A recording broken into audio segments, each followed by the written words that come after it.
Turn again to Proverbs chapter 23 for a reading. We started looking last week at the issue of should Christians drink. We looked at some things that the Bible tells us in regard to that. We're going to look again at this tonight, for there's more to be said on it. But Proverbs 23 and verse 29.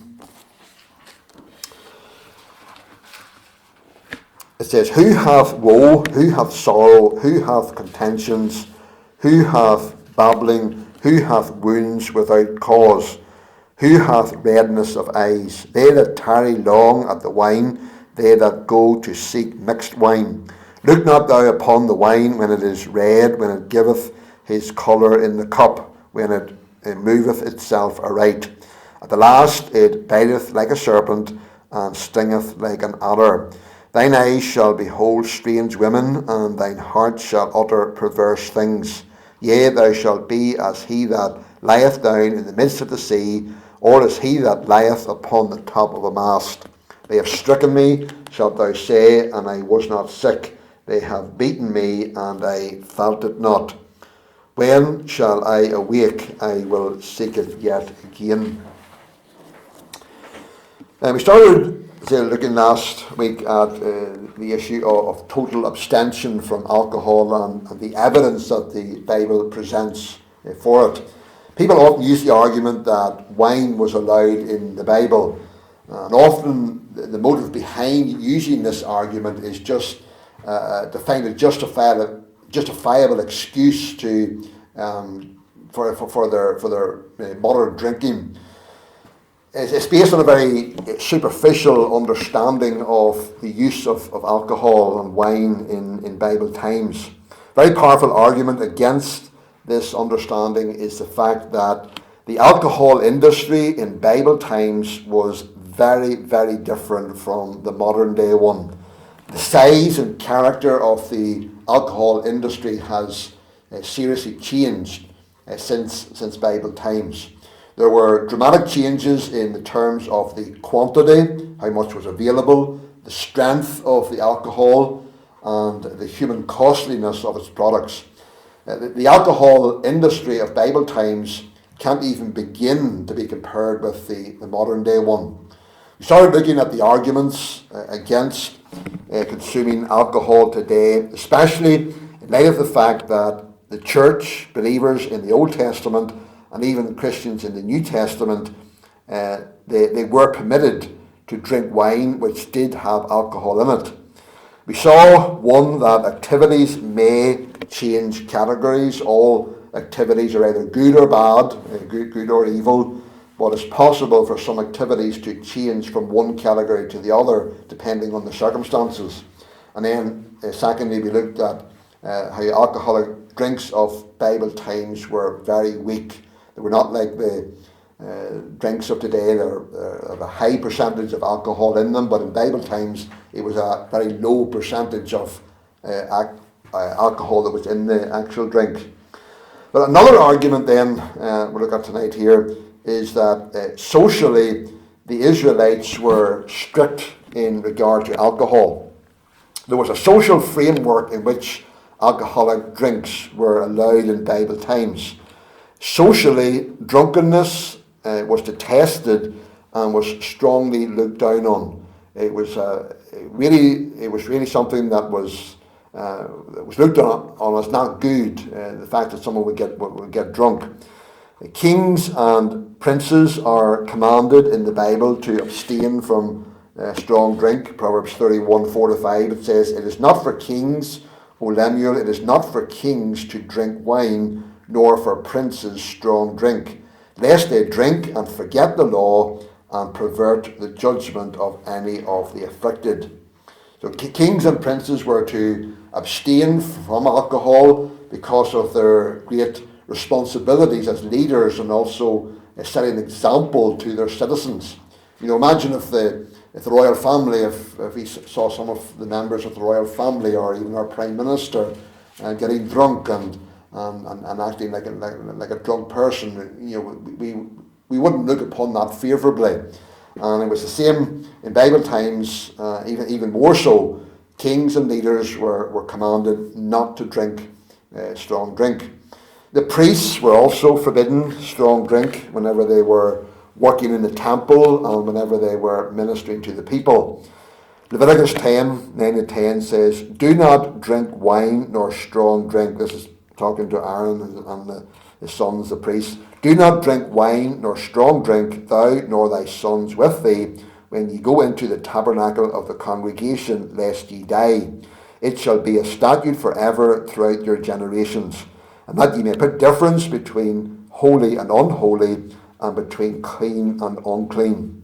So it was on the pain of death that a priest going in to minister in the temple would have took alcohol if he had violated this command. Isaiah 5, verse 11 and 22, it says, "Woe unto them that rise up early in the morning, that they may follow strong drink, that continue until night, till wine inflame them. Woe unto them that are mighty to drink wine, and men of strength to mingle strong drink."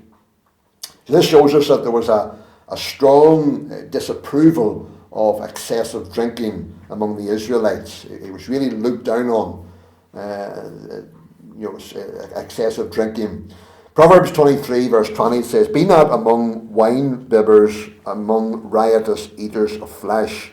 That's referring to drinking places and feasts where drinking and gluttony were taking place. And so there's a clear prohibition against going to such places.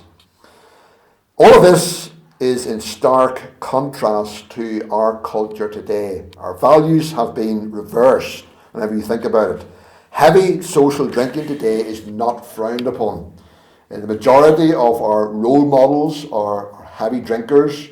It's professional people and even politicians who are the heaviest drinkers in society. Alcohol is shown off at all social occasions and celebrations at all levels of society. This shows us that really that there's no stigma attached in our culture to drinking. Very different from the culture of ancient times when drunkenness and heavy drinking was really abhorred. So very, very different context than today. And then another argument against, or argument for abstaining from drink, especially in light of the fact that in the Bible people did drink wine. But another argument is that supplies of wine were limited in Bible times. It's important to understand that wine was not very plentiful in ancient times, unlike today. There was no big wine industry in Israel like there was in later times whenever big world developments took place in that industry. It was mostly what is known as a cottage industry. A cottage industry is a manufacturing activity that takes place in people's houses. It's not on a large scale, it's just something that's done in people's homes. And so the alcohol industry in Bible times was what was known as a cottage industry. The wedding at Cana, which is of course often cited in defence of social drinking, really is shows us very clearly that wine and alcoholic drinks were limited. They weren't very plentiful. Remember, they ran out of wine very quickly, and they weren't able to go up to the next village and get some more, probably because there was no extra either in their own village or in the next village or anywhere close by. There were certainly no off licenses in town. The truth was, a cottage industry couldn't cope with one too many weddings, which seemed to be what happened on that occasion. Wine wasn't that plentiful. The wealthy, just like today, because of their wealth, they probably could get a good supply, and maybe even a drunkard could somehow get enough to feed his addiction. But for the most ordinary people, there wasn't enough wine available to support a society of heavy drinkers. How different again this is from our present day society. The drink is freely available. How many places, off licenses, you went to a lot of supermarkets now, you can just freely get wine and alcoholic drinks. It has moved, the whole thing has moved far beyond the cottage industry of Bible times. It's moved to an industry that has vast breweries and wineries and distilleries all over the world that are producing a vast amount of alcoholic drinks. Large quantities of beers, wines, spirits and so on that just simply were unimaginable in Bible times.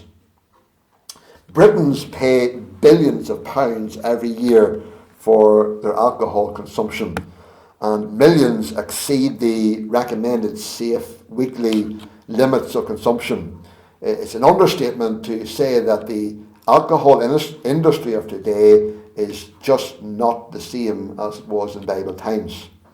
So this begs the question that's raised in 1 Corinthians 6 and verse 12, where Paul states, "All things are lawful unto me, but all things are not expedient or good for me."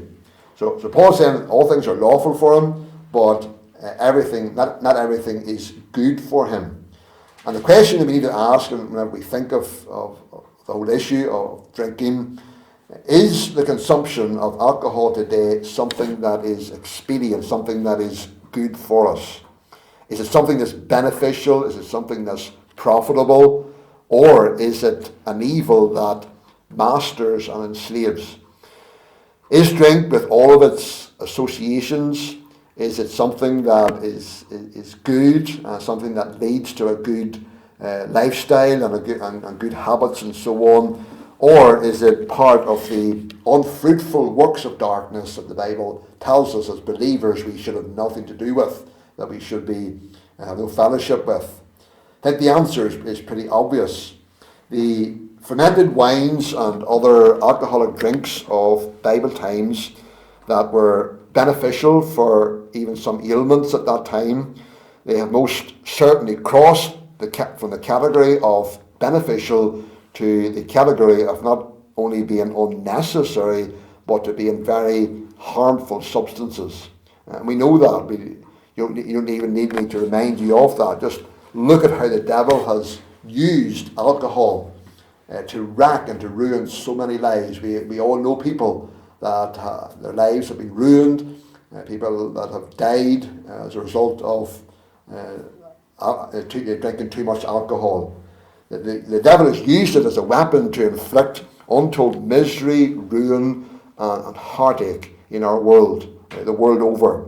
How many lives and homes have been ruined, destroyed, children left emotionally scarred and psychologically damaged for life, marriages and families wrecked beyond repair, all through the curse of alcohol. Alcohol really is a curse whenever it gets a hold on people's lives. The question is, why should we as Christians who love the Lord want to even touch such a curse? As we said last week, some Christians will argue, well, I can drink in moderation, and as if they can control whether they're starting to take alcohol, any kind of alcoholic drink, as if they can control where that's going to lead them, and whether it will lead them to becoming an alcoholic. No one who takes an alcoholic drink can ever say that it's no way it's going to lead them to being an alcoholic and to all of these effects that alcohol has. Nobody ever set out to be an alcoholic. 2 Corinthians 6, 14 and 17 says, "For what fellowship hath righteousness with unrighteousness? And what communion hath light with darkness? Wherefore come out from among them, and be ye separate, saith the Lord, and touch not the unclean thing, and I will receive you." When we think of the evils of alcohol, why do we want to touch something that is associated with such evil and has been such a curse in people's lives?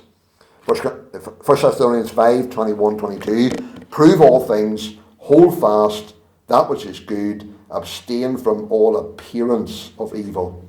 Someone has said everything we do must be tested and approved, including things which in the context of Old Testament times possessed a more wholesome character and purpose. Then some Bible texts that are we should consider in light of this whole issue and the question of whether as Christians we should drink. Really the strongest arguments for total abstention for believers are many clear passages that, particularly those passages which tell us how believers should respond to things that are connected with sinful practices and lifestyles and the whole thinking and values of the world. In Romans 1, 29 to 31, if you read that chapter, Paul gives a list there towards the end of Romans 1, a list of evil deeds and vices that are characteristic of the ungodly world. And one phrase that he includes in that list is inventors of evil things. Inventors of evil things. And the word evil literally means worthless or evil in character. The world is always inventing evil, aren't they? They're always seeking to invent something more that's evil, something that can be described as worthless, things that undermine moral values and things that destroy good character.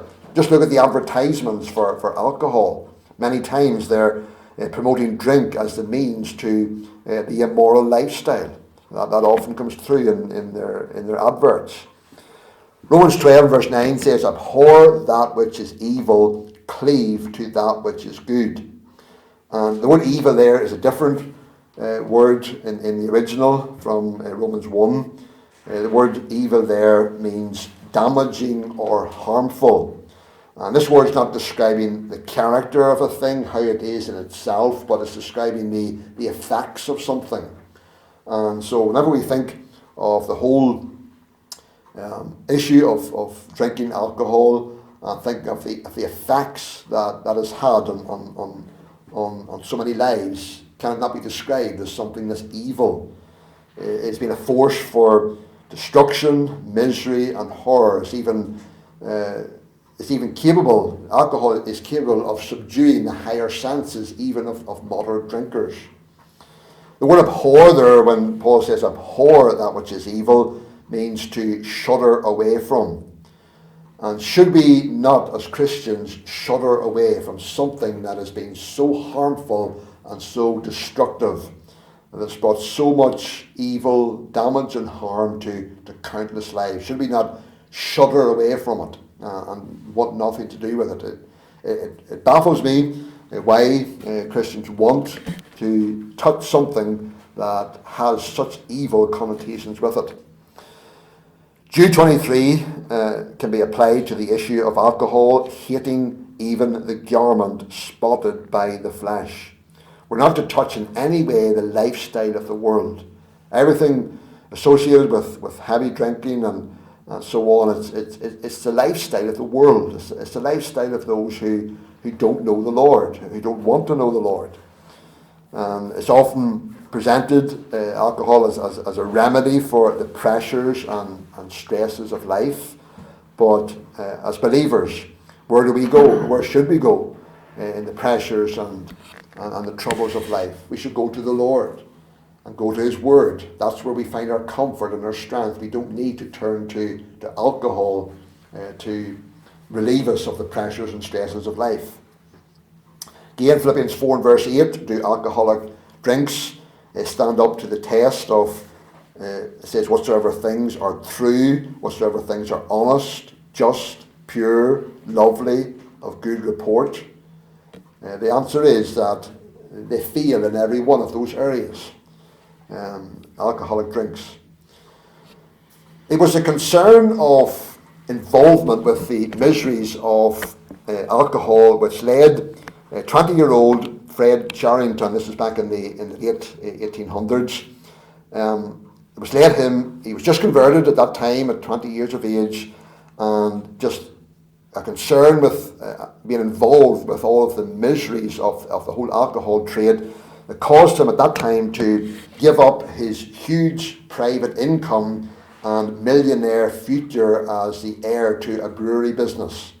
His family owned a brewery business, and it was very successful, and he was heir to it, and just being concerned about the miseries of what the alcohol trade does cause him to give it up. One evening he was on his way to teach a class of illiterate boys in a London slum when he passed by a pub called the Rising Sun. When he was passing by there, he saw this poor woman and two little children clinging to her. And they went up to the pub door, and the mother, the woman, called out to her husband, who was inside the pub, to come and out and give them some money for food. They were starving. Suddenly, the man ran out and knocked the three of them, his wife and two children, into the gutters. And whenever Charrington went over to try and help, he was knocked to the ground as well. But lying on the ground, as he was knocked to the ground, and he lifted up his eyes, he saw his family name above the pub. And he later wrote this: "When I saw that sign, I was stricken just as surely as Paul on the Damascus road. Here was the source of my family wealth, and it was producing untold human misery before my own eyes. Then and there I pledged to God that not another penny of that money should come to me." For the rest of his life, which was another 68 years after that, he lived to be 88, Fred Charrington was probably the best known campaigner for temperance at that time. And his decision as a 20-year-old that day was the only, I believe, proper response to these commands from the New Testament to abhor and to flee from evil things. We are to be a distinct people. Is that what we are called to be? We're to be a distinct and a different people from the world. And drink and everything associated with it goes with the world, doesn't it? It's part of the world. It's part of their lifestyle and so on. We as God's people are called to be separate from the lifestyle of the world in order to win the world. People think that, or some Christians think that we've got to be like the world in order to win them. But how untrue that is. We win the world by being different from them, standing out as being different. We will not win them by being a part of their evil. 1 Peter 2 and verse 9 says, But ye are a chosen generation, a royal priesthood, and holy nation, a peculiar people, that ye should show forth the praises of him who hath called you out of darkness into his marvellous light. So we are a different people. God has called us to be different. And so therefore we should be separated from anything that is associated with the world and its ways. And I believe that is a strong argument against even touching alcoholic drinks. So we're not finished yet. Next week, or not next week, but the week after, God willing, there's some more that we will look at in regard to this. But trust that gives us a little understanding and help to just to realise just how serious this issue is, and how we should take our stand and be a different people than the world around us. So